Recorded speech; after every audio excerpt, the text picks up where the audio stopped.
पुढील विधाने सकारण स्पष्ट करा. स्त्रियांच्या आयुष्याशी निगडीत विविध पैलूंवर विचार करणारे संशोधन सुरू झाले. उत्तर: इतिहास लेखनात पुरुषप्रधान दृष्टिकोनाचा प्रभाव होता. सीमा द बोवा या फ्रेंच विदुषीने इतिहास लेखनात स्त्रीवादी भूमिका मांडली.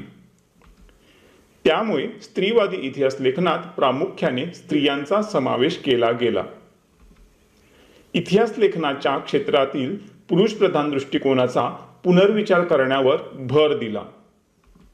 सीमा द बोव्हा यांच्या या स्त्रीवादी भूमिकेमुळे स्त्रियांशी संबंधित नोकरी, ट्रेड युनियन, स्त्रियांचे कौटुंबिक जीवन यांच्याशी निगडीत विविध पैलूंवर विचार करणारे संशोधन सुरू झाले.